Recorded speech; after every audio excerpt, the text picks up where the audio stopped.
Hello everyone, and we thank you for watching the 36th Mansell with the Weekly Weather News. Today is Wednesday, February 8th, 2012. We have a lot to talk about today.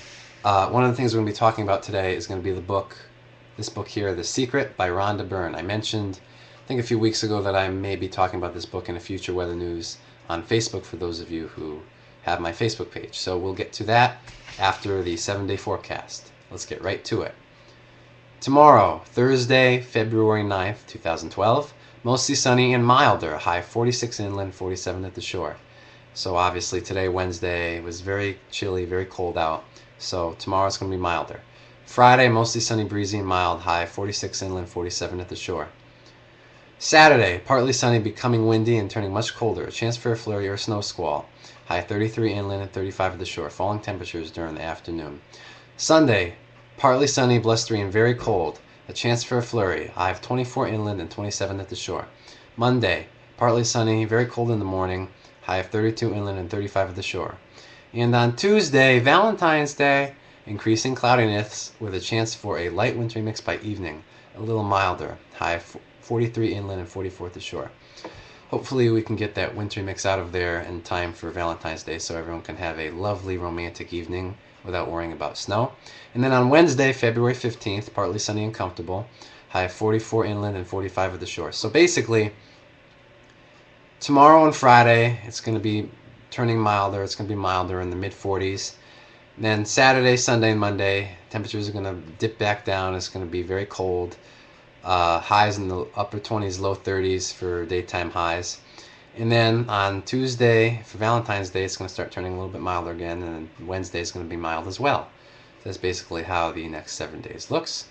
Okay, now I'm trying to think about the best possible way to explain this book, The Secret by Rhonda Byrne, because the concept that it talks about is a little bit hard to wrap your head around, if you will. So I think I've researched this a little bit further online, and the best way that I think is going to be the best way to explain it is through this article that this woman, Emily Yoffe, Y-O-F-F-E, wrote about her experience, a little bit about her experience with this book, The Secret, and she kind of explains the book a little bit and summarizes it a little bit. So I'm going to read you part of her article that she wrote about it. Only part of it, like part of it that I feel is most important, that explains really the main details of the book, The Secret by Rhonda Byrne. So, okay, now, like I said, I'm not reading the entire thing, so I'm starting kind of in the middle of it. So I will acknowledge that I came to The Secret with a negative attitude. When I bought it, I quickly stuffed it into a plastic bag, glancing around Barnes & Noble to make sure I saw no one I knew. Last time I was this embarrassed at a bookstore was when I bought The G-Spot, another bestseller that provided instructions for achieving bliss. The human guinea pig column, For the human guinea pig column, I usually do things that readers are too embarrassed or too intelligent to do themselves, like entering a beauty pageant or entertaining at a kid's birthday party. I wanted to see if applying the rules of The Secret to my life would bring me perfect happiness that it promises. But millions of you have already beaten me to this one. There are now 5.3 million copies of the book in print in the United States. And publisher Simon & Schuster says it is selling about 150,000 books a week.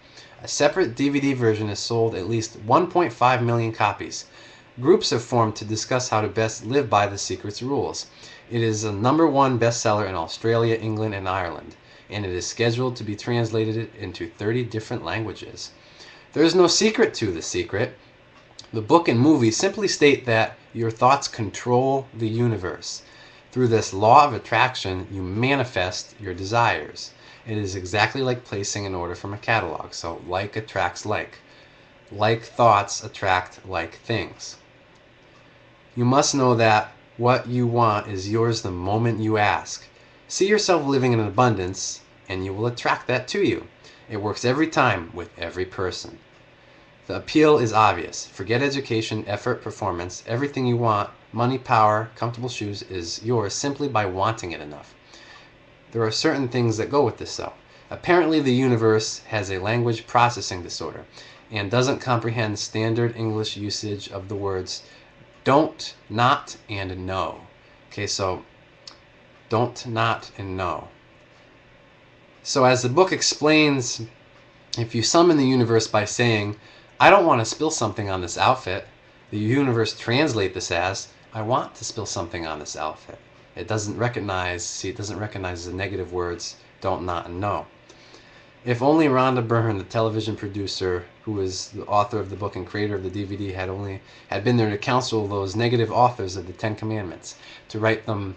The woman writing this article means by this is, you know, Ten Commandments, like one of them is, you shall not steal, or I'm pretty sure that's one of them, but something like that. You shall not do something wrong. It would have been a more effective Ten Commandments if it said what you should do and focused on the positive instead of focusing on do not, what you should not do, because it really translates in the universe as, like say, do not kill. It really translates as kill. That's what this book, The Secret, really is all about. Okay, Rhonda Byrne says, Shakespeare, Newton, Lincoln, and Einstein all owed their achievements to their understanding of the law of attraction. She asserts that the discoveries of quantum physics are in total harmony with the teachings of The Secret. To prove this, she explains, this is coming from the author of the book The Secret now, I never studied science or physics at school, and yet when I read complex books on quantum physics, I understand them perfectly because I want to understand them. Because she wants to understand them, she understands them. The book is dotted with quotations from great men of history that supposedly back up The Secret's assertions. Take this one from Winston Churchill. You create your own universe as you go along. Something about this struck me as not sounding terribly Churchillian. I looked it up, and it turned out Churchill did write it, but it was his mocking characterization of the metaphysical twits of his day. So,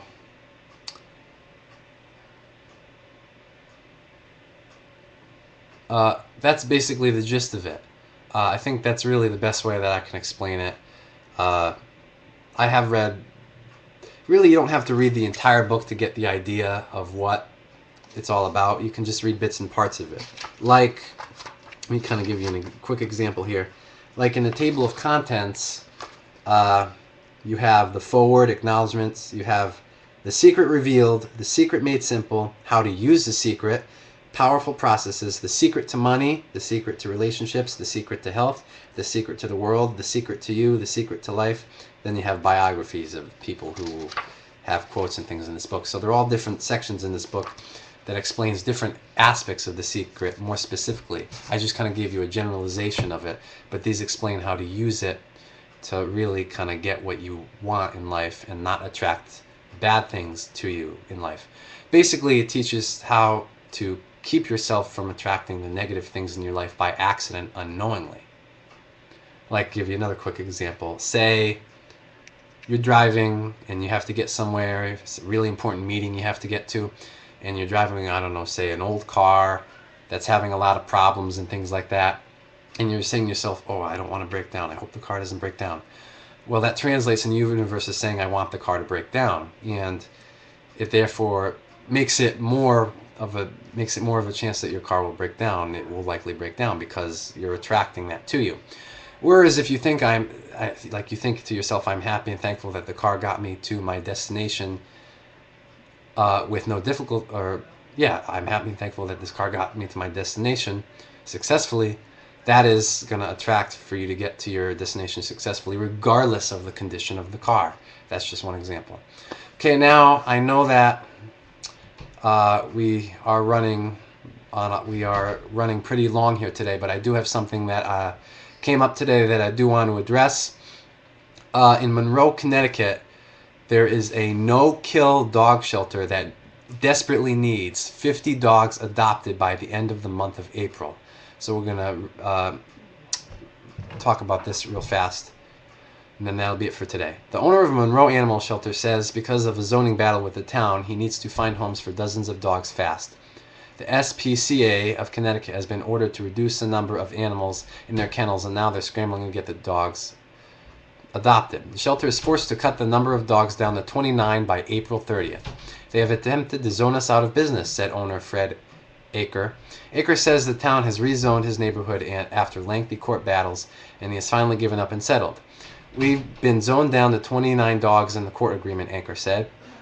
That means we have to reduce our population, and the closer we get to the 29 dog limit, the less adoptable these pets are.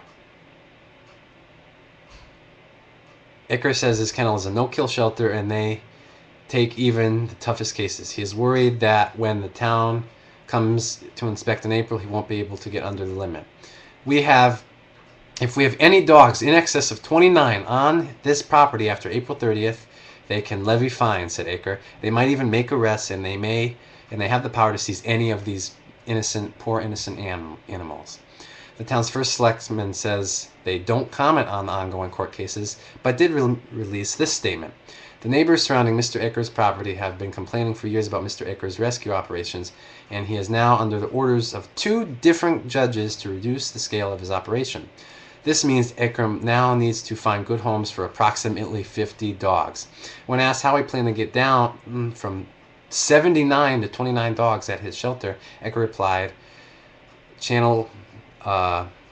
the news basically replied. He basically, he's trying to get the word out on TV, local news, and things like that. And that's what we're doing. We're passing the message along to you. I'm going to post on my website and Twitter and and on Facebook the address and phone number of this dog shelter in Monroe. So if you're looking for a dog, you can go over there and help them out and take a dog off their hands. Okay, and that'll pretty much do it for the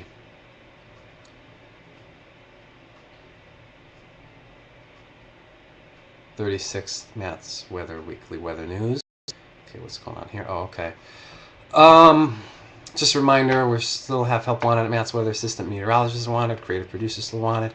Interested in those positions, email me at mattsweather1@aol.com for more info. Have any questions about anything? Any comments about anything? Email me mattsweather1@aol.com. We will see you next week.